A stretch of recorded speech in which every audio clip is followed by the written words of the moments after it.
तो अपन लोग सवाल बना रहे हैं, आगे का कंटिन्यू कर रहे हैं क्या, रे ऑप्टिक्स के एडवांस प्रीवियस ईयर क्वेश्चन। ठीक है, तो देखते हैं ये वाला सवाल। तो इस क्वेश्चन में क्या है, टू आइडेंटिकल ग्लास रॉड्स, ये एक ग्लास रॉड ये एक ग्लास रॉड दे दिया S1 S2, रिफ्रैक्टिव इंडेक्स दोनों का कितना है, इसका भी 1.5 इसका भी 1.5। अब क्या बोला है, radius of curvature 10 centimetre, they are placed within the curved surface distance d, यानी दोनों के बीच का कर्ट सरफेस का ये जो पोल्स है इसका बीच का डिस्टेंस कितना है d। अब आपको ये बोल दिया है when a point source of light is placed in S1 में P पॉइंट पे पॉइंट सोर्स को प्लेस करते हैं तो क्या करता है, on the axis of distance of 50 centimetre the light eminent from it found to be parallel to the axis S2।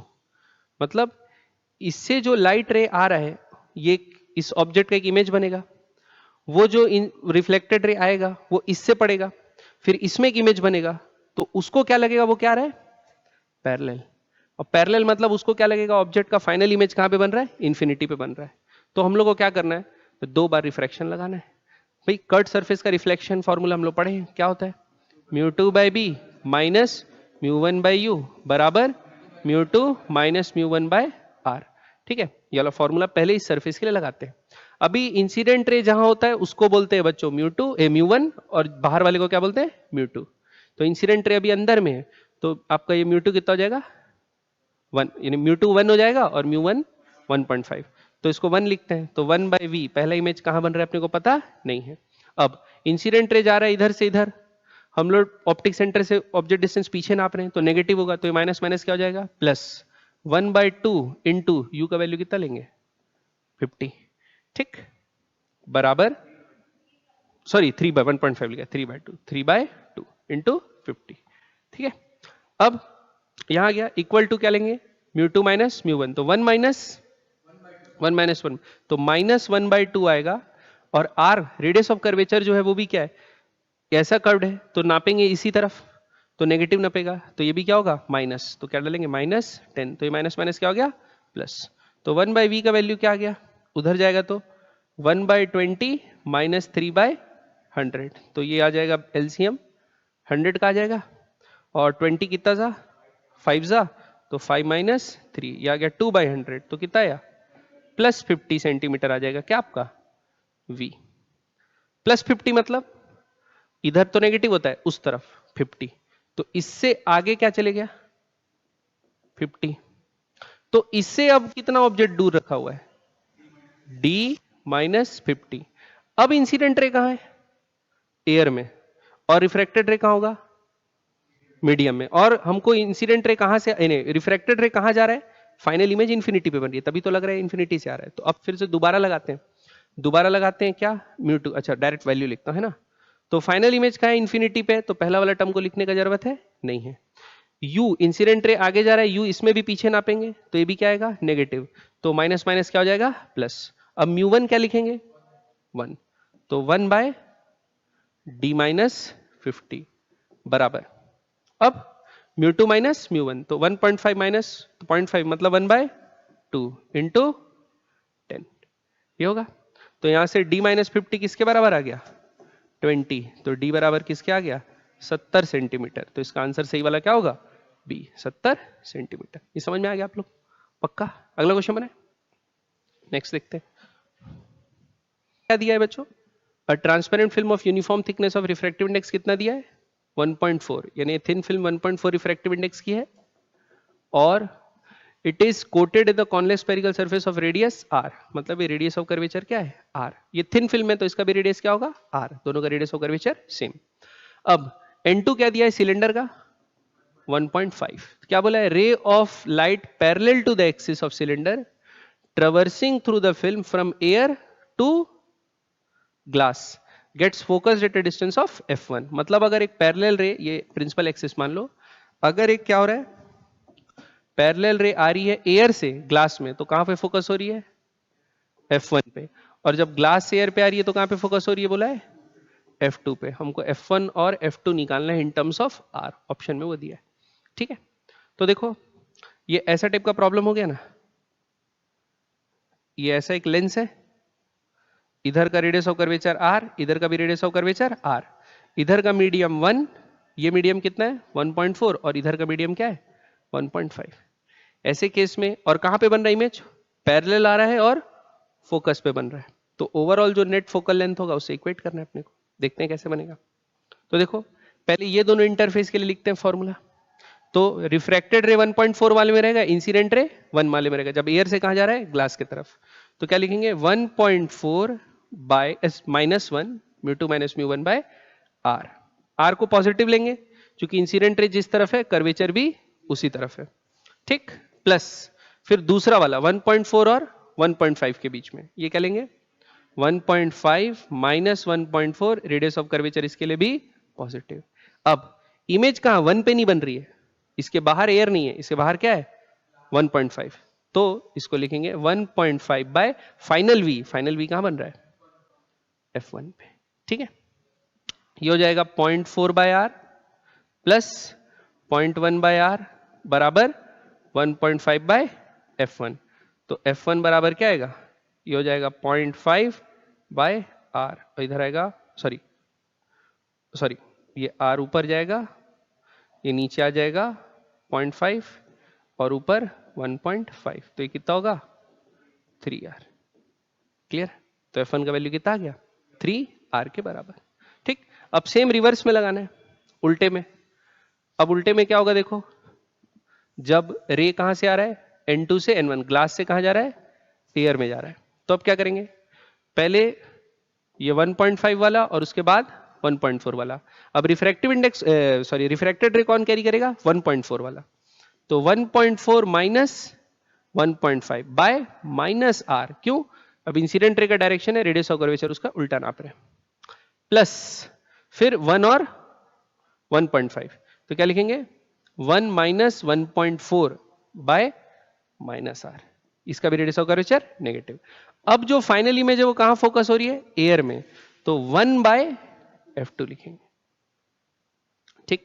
अब इसको सॉल्व कर लेते हैं, तो ये कितना होगा, तो 1 बाय आर ही लिख लेते हैं, ऊपर भी माइनस नीचे भी माइनस, 0.1 बाय आर, इसको क्या लिख सकते हैं 0.4 बाय आर बराबर 1 बाय F2, तो ये कितना जाएगा F2 बराबर 2R, ठीक।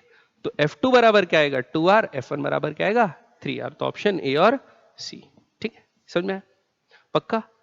तो ये डायरेक्ट लगाने के लिए जब 3 मीडियम दिया है तो डायरेक्ट अपन ये वाला फॉर्मूला लगाते हैं, ठीक है। और ये फॉर्मूला आता कहां से, 2 बार रिफ्रैक्शन वाला फॉर्मूला लगाना है, वही reflection from spherical surface, μ2 by v minus μ1 by u बराबर μ2 minus μ1 bye r।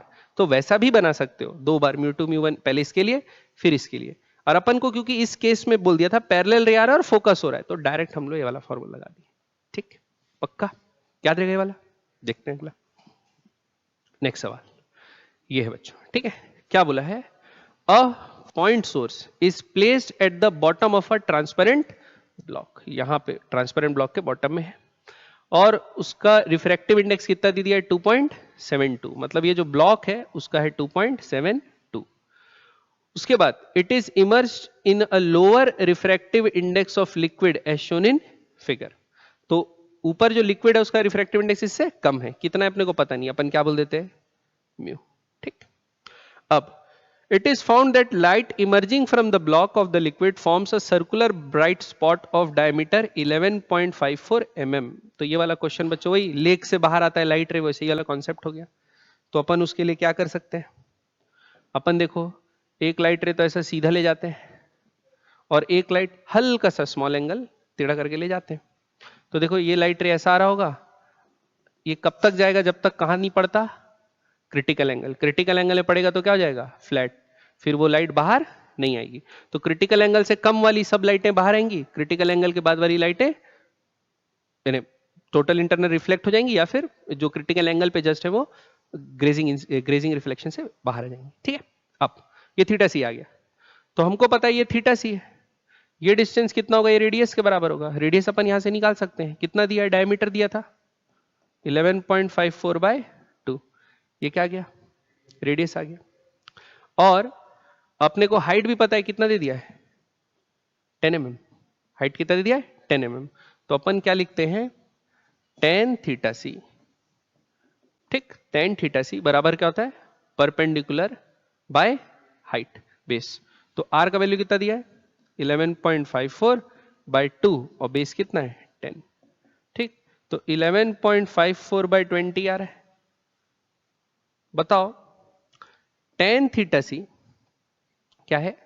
tan theta सी, हम लोग ये जो रे लेते थे बच्चों, वो क्या लेते थे? पेरेक्शियल रेज लेते थे पास की। हरी बसन क्या लेते थे?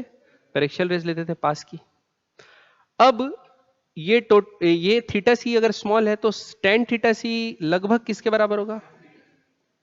और ये लगभग 1/2 के आसपास आ रहा है, तो हम लोग थीटा सी को अप्रोक्सीमेटली क्या मान सकते हैं? 30 डिग्री होगा। क्रिटिकल एंगल को अप्रोक्सीमेटली क्या मान सकते हैं? 30 डिग्री के आसपास।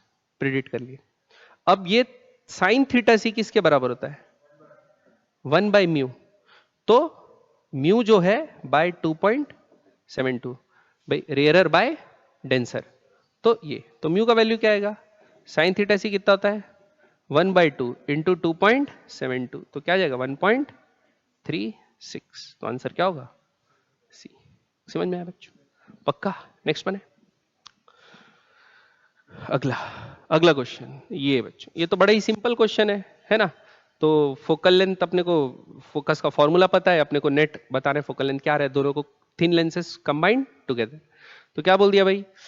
द रेडियस ऑफ कर्वेचर हर कट सरफेस का क्या है? Small R. और लेंस का मीडियम का रिफ्रैक्टिव इंडेक्स क्या दे दिया है? 1.5। मैच द फॉलोइंग करना है। कोई भी एक को करते हैं, पहले पी वाले को करते हैं। ठीक, तो देखो पी वाले का पहला लेंस का फोकल लेंथ क्या होगा? ऐसे लिखता हूं 1/f1। जो f1 होगा वही f2 होगा, क्योंकि मीडियम का रिफ्रैक्टिव इंडेक्स भी सेम है और रेडियस ऑफ कर्वेचर भी सेम है। तो क्या होता है? 1.5 माइनस 1 1/r प्लस 1/r। ठीक है, 1/r1 माइनस 1/r2 होता है। तो जो पहला है रेडियस वो इंसिडेंट रे के तरफ ही है कर्वेचर, और दूसरा है तो अपोजिट है। तो एक 1/r फिर माइनस 1/r, माइनस माइनस क्या हो जाएगा? प्लस, तो हो जाएगा 2/r। तो यहां से 1/f1 बराबर क्या आएगा? ये आ गया 1/2 इंटू ये आ गया 2/r, 2 कैंसल, f1 बराबर क्या हो गया? f1 बराबर r आ गया। तो पहले वाले का r है, दूसरे वाले का भी फोकल लेंथ r होगा। तो 1/f1 प्लस 1/f2 क्या होगा बच्चों? 1/f net. तो 2/r 1/f नेट, तो f नेट क्या होगा? r/2। तो पहले वाले का r/2 होना चाहिए। तो p का क्या होगा? Second option. कुछ कहीं दिया है? दो ऑप्शन में, इसमें भी है और इसमें भी है। तो अब क्यू चेक करने से अपने को दूध का दूध और पानी का पानी हो जाएगा। ठीक है, अब क्यू चेक कर लेते हैं। क्यू चेक करने के लिए क्या करोगे? कौन सा लेंस है बच्चों? Plano convex. क्या है? प्लेनो और कॉन्वेक्स। ठीक, अब सपोज इसका लिखते हैं 1/f, एक का, दो का फिर जोड़ के ऐड करेंगे और क्या। तो पहले का लिखते हैं 1/f बराबर क्या होगा? म्यू माइनस 1.5 माइनस 1 1/एक, तो पहला वाला इंफिनिटी हो गया, माइनस माइनस 1/r, तो क्या हो जाएगा? Plus 1/r। ठीक है, तो ये होगा 1/2r, ये आ गया 1/f। ठीक, तो इसी का क्या कर दो? डबल कर दो, क्योंकि 1/f प्लस 1/f करना है तो डबल कर दो ना। तो ये 2 से 2 सॉरी कट गया, तो f कितना आएगा? r। तो सेकंड वाले का क्या होगा? r। तो q का 4, तो p का 2, q का 4, सिर्फ एक ऑप्शन में r का 3 है तो 3 ही होगा, इसका वापस से क्या होगा? 1। क्लियर है? बाकी चेक करके जरूर देख सकते हैं। ठीक है, ये हो गया प्लेनो कॉनकेव और ये हो गया कॉनकेव और ये कॉन्वेक्स। ठीक है, तो एक का पॉजिटिव दूसरे का नेगेटिव, 1/f1 माइनस 1/f2। ठीक है, कर लेंगे पक्का। बढ़े आगे नेक्स्ट। चलिए अगला क्वेश्चन। नेक्स्ट क्या बोला है? A ray of light travelling in the direction, दे दिया भाई, वेक्टर फॉर्म में दे दिया है। ठीक है, फिर incident on a plane mirror after reflection it travels along the distance, ये दे दिया है बच्चों, है कि नहीं? तो सपोज अपन क्या करते हैं, प्लेन मिरर बनाते हैं। ऐसा है, हम लोग को प्रॉपर्टी तो पता है प्लेन मिरर का, एंगल ऑफ इंसिडेंस बराबर क्या होता है? ये। ठीक, अब आई का जो वेक्टर है इंसिडेंट का, वो क्या दिया है बच्चों? आई प्लस √3j बाय 2। जो रिफ्लेक्टेड है उसका भी क्या दे दिया है? आई माइनस √3j बाय 2। क्लियर? अभी दो वेक्टर के बीच का एंगल निकालना पड़ता है, दोनों के बीच का एंगल निकाल लेते तो फिर तो आ ही जाएगा आंसर। तो पहले एंड टू एंड जोड़ देते हैं। अभी ये क्या जुड़ा है? हेड टू टो जुड़ा है, तो इसको उठा के इधर ले आते हैं, ऐसा ला सकते हैं? इंसिडेंट रे अगर सीधा जाता तो ऐसे ही जाता, तो ये आता है ना बच्चों एंगल ऑफ डिफ्लेक्शन। ये क्या था? Angle of deflection. ये दोनों के बीच का एंगल भी हो गया, मान लो इसको क्या, थीटा। कैसे निकालते हैं cos theta? A dot B by A का मैग्नीट्यूड बी का मैग्नीट्यूड। ठीक है, तो सबसे पहले क्या करते हैं, डॉट। डॉट वाले में आई आई से होता है, जे जे से होता है। तो 1/2 इंटू 1/2 कितना होगा? 1/4 प्लस, सॉरी इंटू नहीं, क्या प्लस 3/√3/2 इंटू √3/2 कितना होगा? 3/4। एक प्लस और एक माइनस है तो क्या, नेगेटिव। ठीक, फिर 1 का स्क्वायर, सॉरी हाफ का स्क्वायर कितना होता है? 1/4। √3/2 का स्क्वायर क्या होता है? 3/4 का अंडर रूट, तो कितना आएगा? तो दोनों का ही मैग्नीट्यूड बनाएगा, तो नीचे तो 1 इंटू 1 ही है। ठीक, ये कितना हो जाएगा? माइनस, कहाँ गया भाई, हाँ प्लस, तो कितना आ गया? -1/2 आ गया। -1/2 कॉस की कौन सी वैल्यू रहती है? ये 120 डिग्री। कितना आ गया? 120 डिग्री। ठीक, अब अगर आपको निकालना है एंगल ऑफ इंसिडेंस और एंगल ऑफ रिफ्लेक्शन, तो देखो ये इंसिडेंट रे सीधा गया, ये टोटल कितना होगा? 180 होगा, 120 गया तो ये कितना होगा? 60, तो ये 30 और ये 30, तो angle of incidence 30 degree, option A. ठीक है, समझ में आ गया? तो काफी मेंस टाइप का क्वेश्चन था। आगे बढ़े अगला, चलो ये क्वेश्चन। ये क्वेश्चन में क्या दिया है? Image of an object formed by a plano convex lens. Plano और फिर कॉन्वेक्स, ठीक है, plano convex lens at a distance of 8 metre behind the lens. मतलब जो इमेज बनी 8 मीटर आगे बनी, is real and 1/3 the size of. तो ये जो बनी, ये कितने की बनी बच्चों? h/3। अगर ऑब्जेक्ट का साइज h है तो ये कितने की बनी? h/3। और कितने दूर? 8 मीटर दूर। तो एक तो आपको मैग्निफिकेशन दे दिया है और दूसरा आपको v दे दिया है। फिर हमको ये पूछा है रियल भी है। क्या है रियल? रियल, तो m नेगेटिव होगा। m क्या होगा? नेगेटिव। तो ऑब्जेक्ट कहीं h हाइट का ऐसे होगा, कुछ डिस्टेंस u दूर, उससे इमेज बन रही है बच्चों ऐसा। ठीक है, अब वेवलेंथ इनसाइड द लेंस, वाह भाई वाह। लैम्डा इनसाइड क्या दे दिया है? 2/3 टाइम्स लैम्डा आउटसाइड। जो एयर में लैम्डा है उसके 2/3 टाइम्स। तो ये लैम्डा का काम क्या आएगा? रिफ्रैक्टिव इंडेक्स निकालने के काम आएगा। ठीक है, फिर the radius of the curvature हम लोग को लेंस का निकालना है, तो सबसे पहले तो फोकल लेंथ निकाल लेते हैं। तो फोकल लेंथ क्या होगा? 1/f बराबर 1/v। v का वैल्यू क्या दिया बच्चों? +8। जिधर इंसिडेंट रे उधर ही बन रहा है, +8 -1/u। u का वैल्यू अपने को आइडिया नहीं है, u निकाल सकते हैं क्योंकि मैग्निफिकेशन क्या दिया है? रियल इमेज क्या? -3।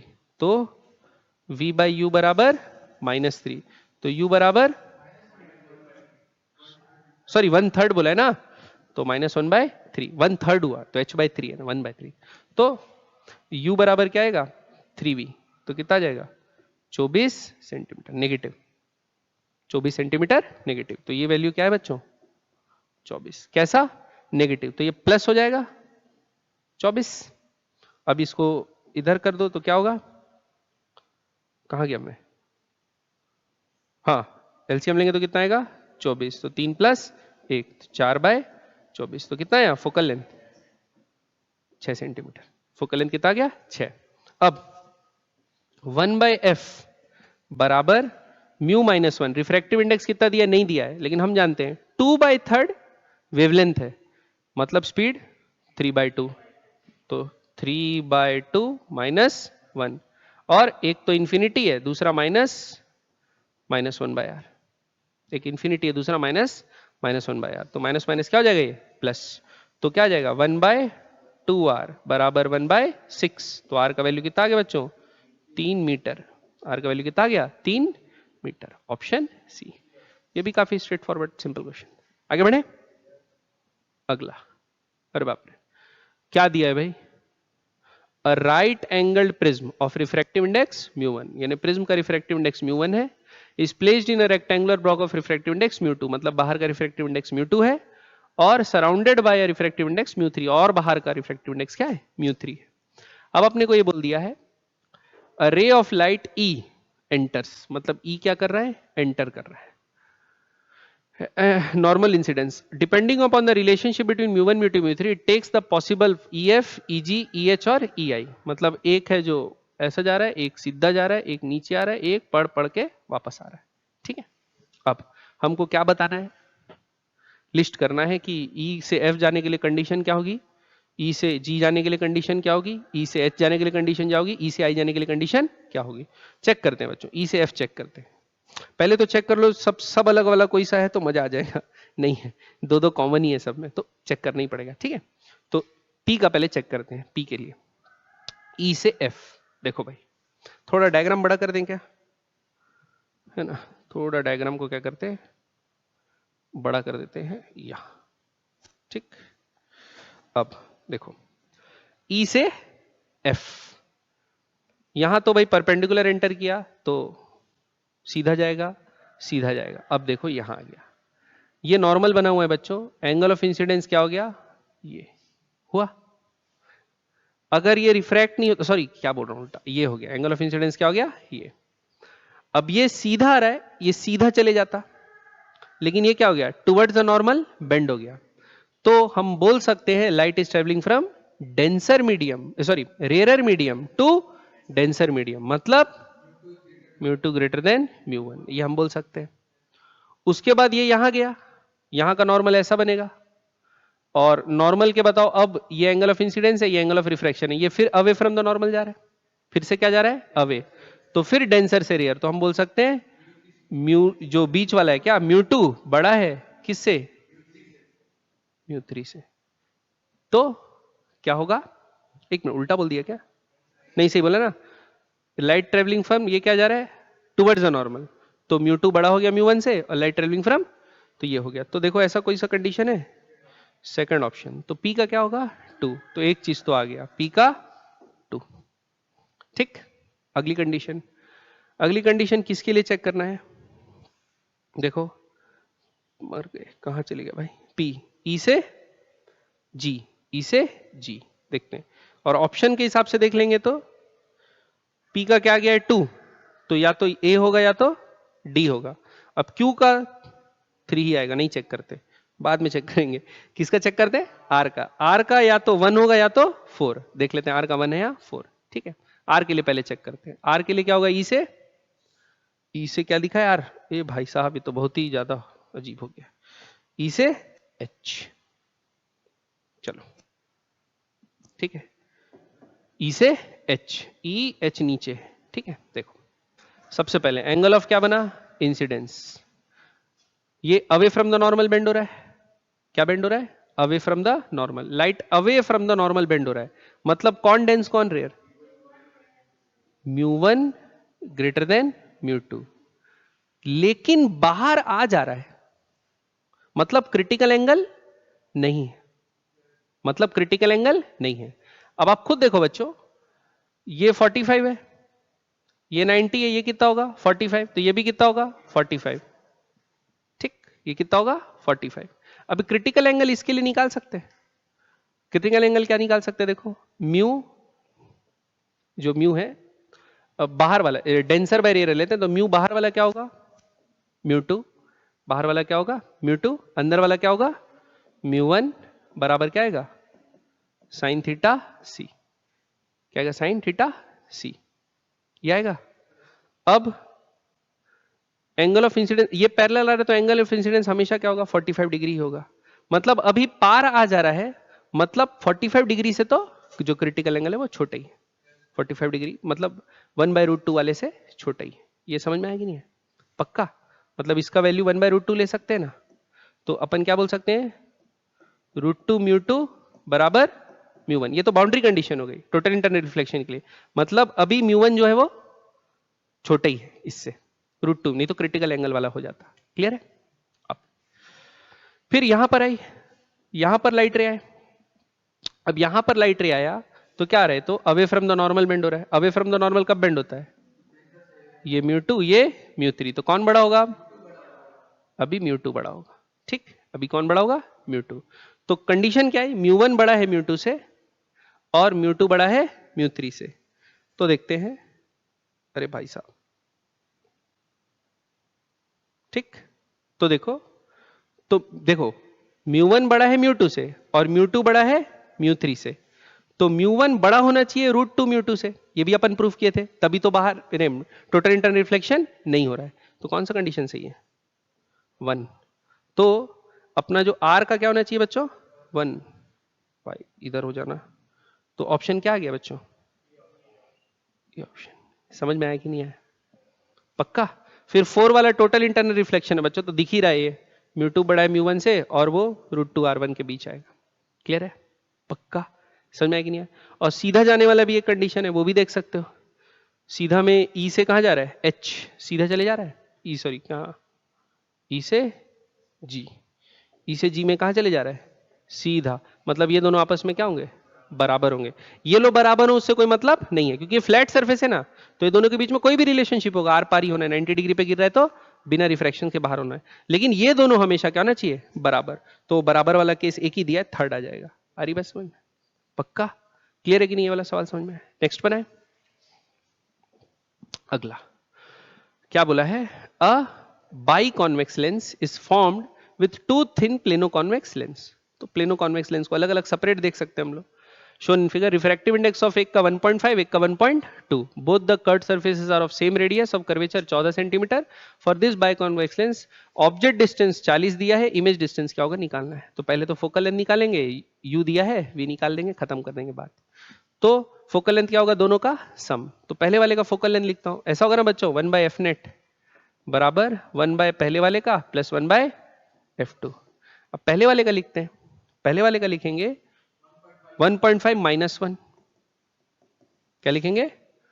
1.5 माइनस 1 एयर का, बाय प्लेनो है तो क्या लिखते हैं? 1 बाय आर ही लिखेंगे। क्या लिखेंगे? 1 बाय आर। अरे ऐसा भी हो या उधर भी हो, उससे माइनस प्लस आर में कोई फर्क नहीं पड़ेगा। पहला वाला हो गया पॉजिटिव, इस तरफ ही आर, और दूसरा वाला इन्फिनिटी, वो तो 0 हो गया, प्लस फिर 1.2 माइनस 1 और 1 बाय f2। तो ये 1 बाय क्या आएगा? ये भी आर आएगा। अभी 1 by infinity minus minus 1 by R, तो प्लस 1 बाय आर हो जाएगा। तो ये भी क्या आएगा? 1 बाय आर। ठीक, अभी दोनों को ऐड कर देते हैं, तो ये क्या आएगा? 1 बाय 2 आर, नहीं हाँ 1 बाय 2 आर, और ये कितना आ जाएगा? 1 बाय 5 आर, तो प्लस 1 बाय 5 आर। तो ये कितना आ जाएगा? 10 आर स्क्वायर और ऊपर 7 आर, तो 10 आर बाय 7। एफ नेट कितना आया? 10 आर बाय 7। तो 10 आर का वैल्यू 14 दिया है, बाय 7 कितना जा? 2 जा, कितना आ गया? 20 सेंटीमीटर। फोकल लेंथ आ गया 20। अब 40 पे रखा है बच्चों, आर बराबर 2f, सेंटर ऑफ कर्वेचर पे रखा है, कहां बनेगा? B plus 40। समझ में आया कि नहीं है? फोकल लेंथ के डबल पे रखा है तो डबल पे बनेगा। क्लियर है बात? पक्का? आगे सॉल्व तो नहीं करना इसको? समझ में आ गया? नेक्स्ट अगला क्वेश्चन बच्चों, ये वो है पैराग्राफ क्वेश्चन। क्या है? Paragraph question. क्या बोला है? Most material have refractive index n greater than 1। ठीक है भाई, जाहिर सी बात है, क्योंकि एयर जो होता है वो सबसे लाइटेस्ट मीडियम माना जाता है, सबसे रेयरेस्ट मीडियम जाता है, तो उसका 1 लेते हैं और उसके रेस्पेक्ट में सबका बढ़ ही जाता है, यानी स्पीड सबकी स्लो ही होती है। ठीक, when light enters from air naturally occurring material, then by Snell's law sin theta 1 by sin theta 2 क्या होता है? n2 by n1। ये सब आपको पता है। फिर रे बेंड्स टुवर्ड्स द नॉर्मल, अगर रेयर से डेंस जा रहा है तो डेंस एरिया जा रहा है तो अवे फ्रॉम द नॉर्मल। फिर the same side of the normal as incident ray, है ना? According to electromagnetism the refractive index of a medium is given by the relation ये n बराबर क्या होता है? c by v। c by v, अपन दोनों पॉजिटिव लेते हैं तो पॉजिटिव आता है, लेकिन इलेक्ट्रोमैग्नेटिक वेव के लिए क्या होता है? Plus minus under root epsilon R, ये रिलेटिव परमिटिविटी और रिलेटिव परमिएबिलिटी, इसका अंडर रूट। ठीक है, in normal material both E R and mu R are positive, implying positive N for medium. मतलब नॉर्मल मीडियम के लिए क्या होता है? ई आर और म्यू आर 1 रहता है, यानी पॉजिटिव रहता है, 1 से बड़ा रहता है, पॉजिटिव रहता है, तो इसीलिए क्या आता है? बोथ आर ग्रेटर देन 0, तो नेगेटिव नहीं आता है। One must choose the negative root of n, कब?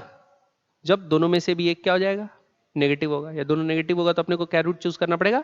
नेगेटिव रूट करना पड़ेगा। They exhibit significant different optical behaviour without violating any physical loss. Physical loss bend नहीं कर रहे, ठीक, लेकिन n उनका क्या हो गया है? Negative. Since n is negative it results in a change in direction of propagation of refracted light. However, similar to the normal material, the frequency of light remains unchanged. मतलब एनर्जी का violation नहीं हो रहा है, जो incident energy है refracted वाली light में भी एनर्जी क्या रहेगी, सेम. तो स्पीड चेंज होगी और डायरेक्शन चेंज होगा, बेंडिंग होगी, लेकिन फ्रीक्वेंसी क्या रहेगी बच्चों, मेंटेन. तब बेंडिंग होगी, है कि नहीं. अब देखते हैं सवाल क्या पूछा. ठीक. For light incident from air on the Meta material, वही जो अपना एन नेगेटिव वाला मटेरियल है, द अप्रोप्रिएट रे डायग्राम क्या होगा अपने को बताना है. ठीक है बच्चों. तो देखो एंगल ऑफ इंसिडेंस थीटा बने, तो इसके लिए ऐसा लिखेंगे, एयर का मान लो पॉजिटिव है, 1 साइन थीटा 1 बराबर -n साइन थीटा 2 लिखेंगे. 1 तो पॉजिटिव है, पहला एंगल भी अपना पॉजिटिव है, तो n का वैल्यू क्योंकि नेगेटिव है तो साइन थीटा 2 क्या होगा, नेगेटिव. अब साइन ऑफ थीटा कब नेगेटिव होता है, जब थीटा 2 क्या होगा, नेगेटिव. थीटा 2 क्या होगा, नेगेटिव. इसमें दिख रहा है नेगेटिव, नहीं. इसमें दिख रहा है नेगेटिव, नहीं. इसमें दिख रहा है नेगेटिव, हाँ. इसमें दिख रहा है नेगेटिव, नहीं. इसमें क्या दिख रहा है, इधर की जगह फोर्थ क्वाड्रेंट, तो ये क्या होगा, नेगेटिव. समझ में आई बात, पक्का. तो इसका ऑप्शन क्या होगा बच्चों, सी. ठीक. अगला सवाल इसी में देखते हैं, पैराग्राफ है. Choose the correct statement. Speed of the light in the Meta material is speed. Speed मतलब मैग्नीट्यूड पूछा है वेलोसिटी का, तो डायरेक्शन से हमको मतलब नहीं भाई, सेम होगा क्या, c बाय n, और n का माइनस नहीं लेना है अपने को, स्पीड बताना है, तो क्या ले लिया, मॉड. तो ये तो स्पीड क्या होगा, c बाय n. क्लियर बात. चेंज तो होगा स्पीड, क्योंकि फिजिकल लॉ समझ रहे हो, एनर्जी कांस्टेंट है, एनर्जी को कांस्टेंट रखने के लिए ऐसा अपने को करना पड़ेगा. ठीक है. एक मिनट है ना, मैं सचिन सर को कॉल कर देता हूं. मेरा फोन कहां फेंका.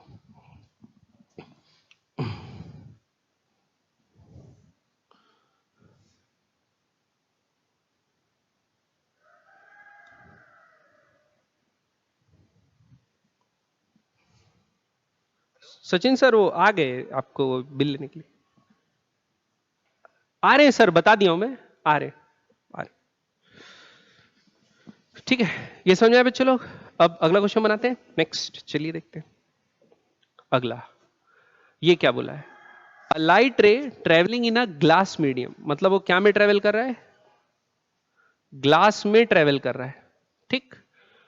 और कहां पे जा रहा है, ग्लास एयर इंटरफेस, मतलब बाहर क्या है, एयर. ठीक. ग्लास से एयर में, मतलब डेंस से रेयर में. The angle of incidence theta अपने को दिया हुआ है. The reflected ray and transmitted रे इंटेंसिटी बताना है बच्चों. तो आपको पता है जब भी कोई इंटरफेस पे लाइट गिरती है तो दो चीजें होती हैं, क्या, रिफ्लेक्शन और रिफ्रैक्शन. दो बातें होती है, कुछ पार्ट रिफ्लेक्ट होता है, कुछ पार्ट रिफ्रैक्ट होता है.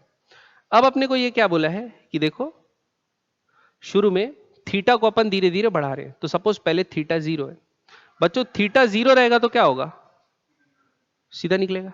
थीटा 0 होगा तो सीधा निकलेगा, सीधा निकलेगा, ट्रांसमिटेड. ठीक. उसके बाद अच्छा, लेकिन क्या 100% हो जाएगा ट्रांसमिशन, कुछ पार्ट पढ़ के वापस 90 डिग्री से वापस भी तो आएगा, तो कुछ पार्ट बाहर जाएगा और कुछ पार्ट वापस आएगा, तो 100% तो नहीं होगा.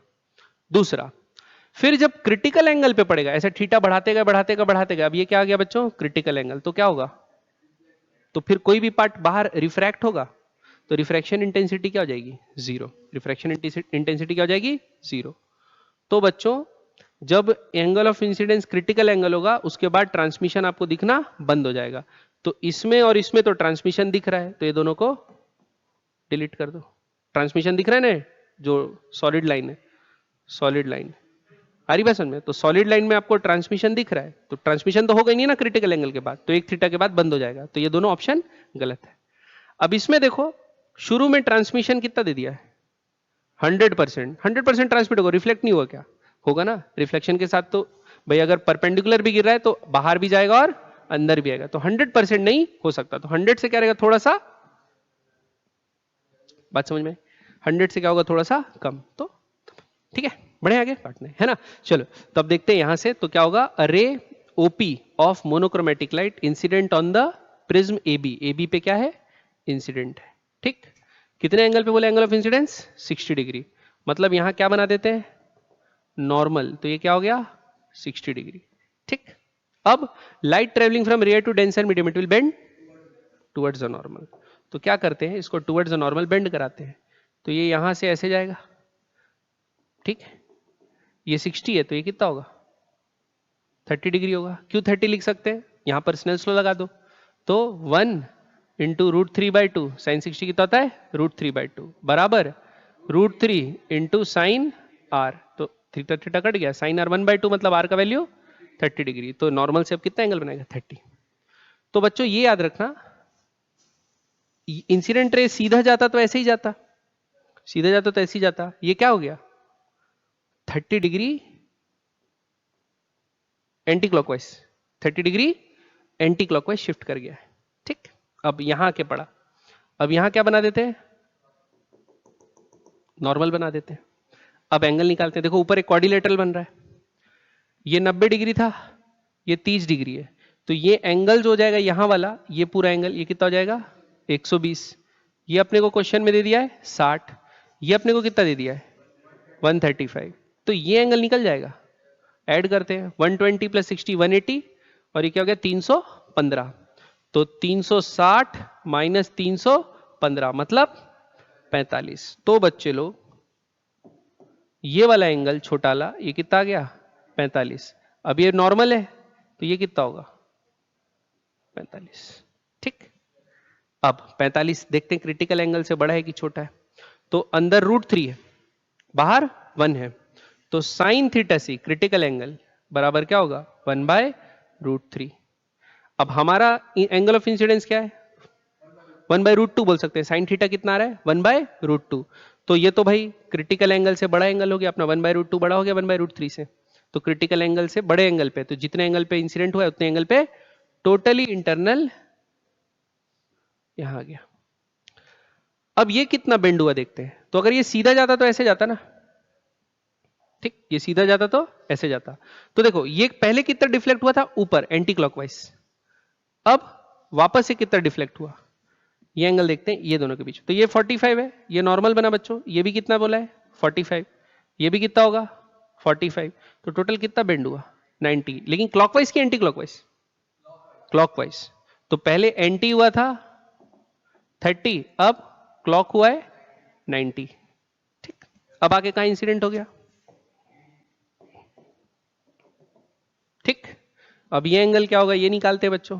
देखो ये 45 75 तो ये 60, ये 60 तो ये 30, ये एंगल 30 आया। अगर ये सीधा जाता तो ऐसे ही जाता, लेकिन light travelling from denser medium to rare medium it will bend. तो फिर से भाई 60 के लिए 30 था तो रिवर्सिबिलिटी, 30 के लिए क्या होगा, बात समझ में आई कि नहीं, 30 के लिए कितना होगा 60। अब ये कितना बेंड हुआ देखो, ये अगर सीधा जाता तो ऐसे जाता, लेकिन ये 30 डिग्री क्लॉकवाइज। तो देखो एंटी क्लॉकवाइज -30, फिर क्लॉकवाइज +90, फिर क्लॉकवाइज +30। तो ओवरऑल कितना बेंड हुआ, तो टोटल डिफ्लेक्शन कितना आ रहा है 90 का आ रहा है। तो अब देखते हैं ऑप्शन चेक करो। The ray gets totally internally reflected at face CD। ये बात सही है कि नहीं है, ये बात सही है। 45 डिग्री पे क्रिटिकल एंगल से बड़ा है भाई 1/√3 है ना। रे कम्स आउट ऑफ AD, ये बात भी सही है, AD फेस से बाहर आ गया। तीसरा the angle between the incident ray and emergent रे इज 90 डिग्री बोला है, ये भी बात सही है, ये दिख नहीं रहा क्या है 90 डिग्री, ठीक। आ रही बात समझ में। तो इसका सही ऑप्शन क्या है A B C। बढ़े आगे, चलिए नेक्स्ट अगला क्वेश्चन क्या बोला है। A focal length of a thin biconvex lens is 20 centimetre. Biconvex lens का फोकल लेंथ 20 सेंटीमीटर प्लस लेते हैं फोकल लेंथ कॉन्वेक्स लेंस है। When an object is moved from a distance of 25, मतलब u बराबर 25 था, से कहां move कर दिए u डैश बराबर 50 पे। The magnification of images changes from निकालना है पक्का। तो बच्चों यहां या तो f दिया है, u दिया है, m पूछा है, तो v का तो कोई लेन देन है ही नहीं, तो डायरेक्ट अपन m और जो f के बीच f और u के बीच में रिलेशनशिप होता था वो इस्तेमाल कर सकते हैं। ये पढ़े कि नहीं पढ़े, m बराबर f by u plus f, ठीक। ये डिराइव भी हो जाएगा क्या से 1/f बराबर 1/v माइनस 1/u और m बराबर v/u। तो यहाँ v की जगह क्या यूज सब्स्टिट्यूट कर देंगे mu। तो v के जगह यहाँ पर mu डालोगे तो यही रिलेशनशिप आ जाता था, अपन नोट्स में पहले डिराइव कर चुके हैं, ठीक है। तो डायरेक्ट पहले हम 25 के लिए लेते हैं।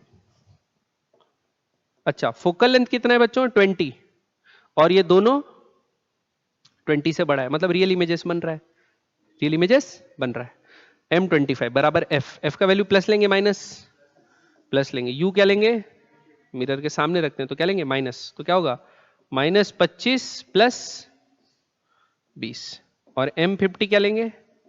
20 बाय -25, सॉरी -50 प्लस 20, दोनों को क्या कर दो? डिवाइड। 20 कैंसिल हो गया, ये ऊपर चले जाएगा, -50 प्लस ये कितना होगा? 30, और ये कितना आ जाएगा?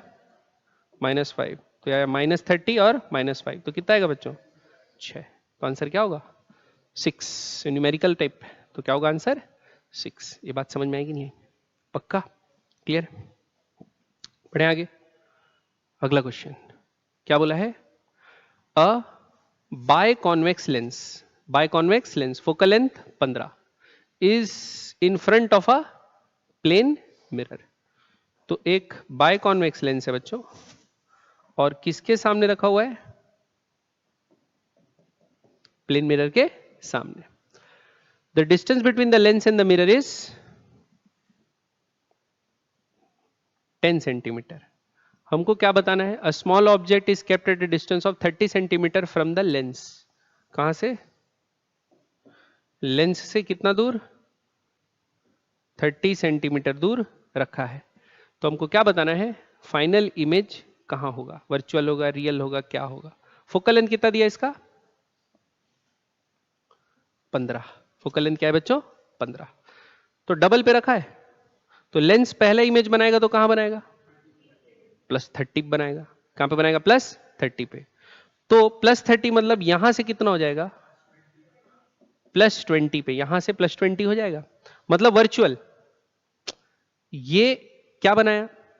ये रियल, ये अपनी रियल इमेज बना रहा था, लेकिन वो जो होगी ये ऐसा टाइप की रे आएगी ना, क्योंकि वो तो 30 पे मिलती, तो जो रिफ्रैक्टेड रे जा रही है वो बाहर पे जा रही है।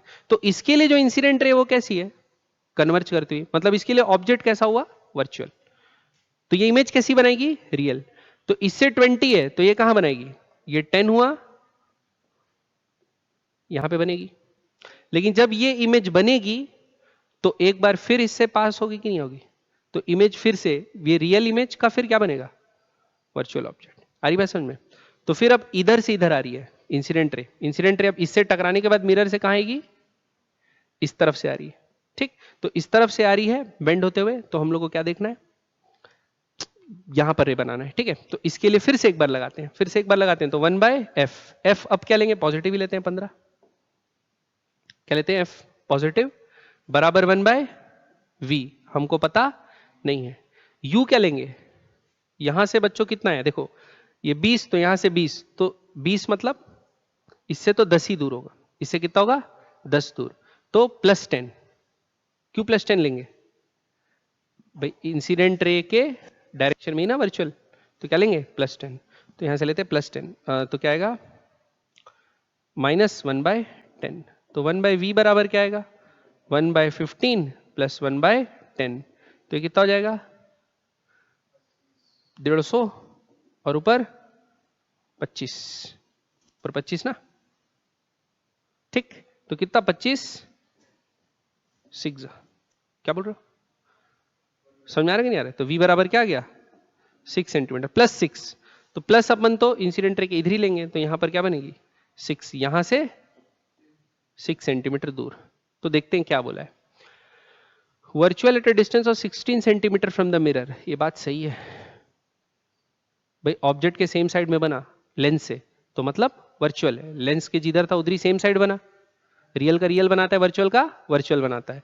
तो इसका रियल इमेज इसके लिए वर्चुअल था, वो वर्चुअल का क्या बनाया? रियल।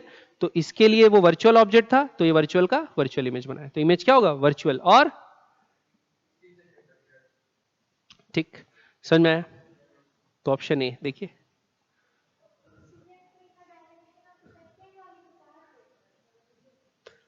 हाँ, यानी जैसे पहला ऑब्जेक्ट बन गया, पहला कहां बन गया? ऑब्जेक्ट बन गया। पहला ऑब्जेक्ट कहां बना? 30 पे। तो इंसिडेंट रे जब मिरर पे पड़ रहा होगा तो ऐसे जा रहा होगा ना 30 पे मीट करने, 30 पे मीट करना जा रहा होगा। तो मिरर के लिए ये वर्चुअल ऑब्जेक्ट है, मिरर के लिए ये वर्चुअल ऑब्जेक्ट है, लेकिन इसके लिए ये वर्चुअल इमेज, रियल इमेज है पहली। अब ये 20 पे बना तो ये वर्चुअल ऑब्जेक्ट का क्या बनाएगा, रियल इमेज बनाएगा 20 पे, तो यहां 20 बना, ठीक। तो अब जब इससे वापस टकरा के लेंस में जब रे जा रहा है तो इंसिडेंट रे, इसके लिए इंसिडेंट रे तो यही है ना, तो एफ इधर से इधर ही नापेंगे, इधर तरफ, तो 15 हो गया प्लस, इंसिडेंट रे का डायरेक्शन है तो ये भी प्लस 15 लेंगे, प्लस सॉरी क्या था, प्लस 10 लेंगे, और v निकाले वो भी प्लस आया, मतलब सेम साइड में। अब कॉन्वेक्स लेंस सेम साइड में कब बनाता है, जब इमेज क्या हो, वर्चुअल, ना कि रियल, वर्चुअल, तो वर्चुअल वर्चुअल आ रही बस, तो क्या बनेगा, ठीक, आ रही बस में। तो वर्चुअल है कि रियल है, वो पर्टिकुलर जो ऑब्जेक्ट है उससे देखोगे आपकी इंसिडेंट रे और रिफ्लेक्टेड रे किधर, भाई सेम साइड में। मिरर में तो हमेशा अपोजिट नेचर का, वर्चुअल इमेज का रियल ऑब्जेक्ट, रियल इमेज का वर्चुअल ऑब्जेक्ट, कॉनकेव किसके लिए, प्लेन मिरर के लिए।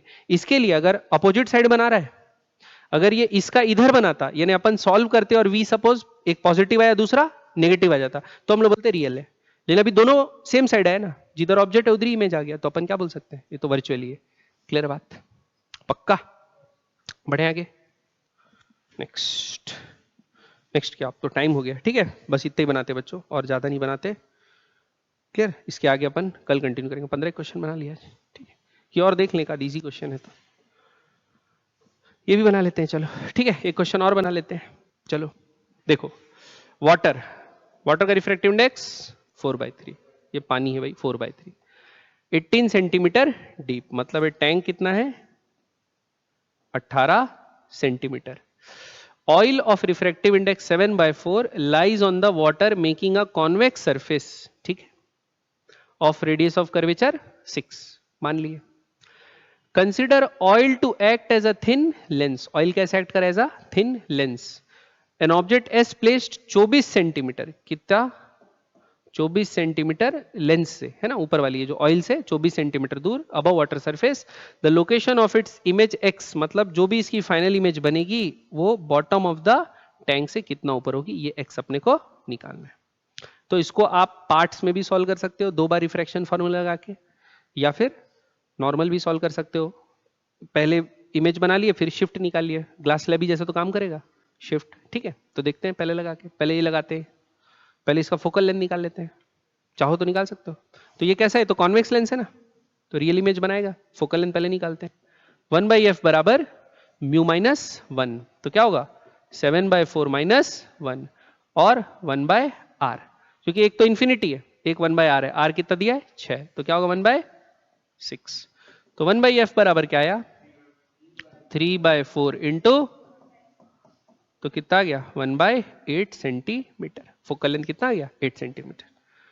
अब ये जो है कॉन्वेक्स लेंस इमेज कहां बना रहा है अपन देखते हैं, तो क्या लिखेंगे बच्चों, 1/8 पॉजिटिव होगा, प्लस ही आया पॉजिटिव होगा, फिर से वो नहीं बता रहा हूं ना, ये radius of curvature incident ray के तरफ है, आर्क पॉजिटिव लेंगे, वो समझ गए ना। 1/f बराबर 1/v, हमको पता नहीं है, माइनस, क्योंकि लेंस है तो क्या लगेगा माइनस, माइनस 1/u, तो 24 सेंटीमीटर है लेंस है, थिन लेंस है बोल दिया, तो कितना है, सरफेस से जितना दूर है उतनी लेंस से दूर है, मान लेते हैं 24, 24 को क्या लेंगे लेकिन नेगेटिव, तो क्या आ जाएगा, तो 1/v बराबर क्या आएगा 1/8 माइनस 1/24, तो कितना आएगा बच्चों 3 माइनस 1/24, तो कितना आ गया 2/24, 12, 1/12 पॉजिटिव आया, मतलब इस तरफ, यानी इसकी इमेज कहां बन रही है 12 पे। तो अब वो किसके पाले में आ गया 4/3। अब याद रखना इंसिडेंट रे किधर है, इसमें, इसके अंदर है, तो x/म्यू करते थे फॉर्मूला, रियल डेप्थ बराबर एपेरेंट डेप्थ, तो एपेरेंट डेप्थ के लिए x डैश बराबर क्या लिख लेंगे म्यू, म्यू कितना हो जाएगा बच्चों 3/4 इंटू 12, 4/3 इंटू 12 नहीं, x/म्यू तो क्या होगा 3/4 इंटू 12, तो कितना होगा 4, गलत निकाल रहा हूं ना, तो कितना आ गया 9, कितना आ गया 9,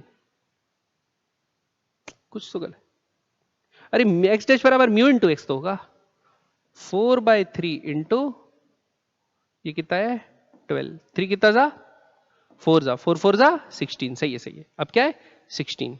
तो बच्चों यहां से कितना हो गया एक्चुअल डेप्थ 16, जो इमेज बनेगी उसकी क्या होगा 16। तो जमीन से कितना होगा 2 सेंटीमीटर। आंसर चेक करो, 2 होगा, 2 होना चाहिए।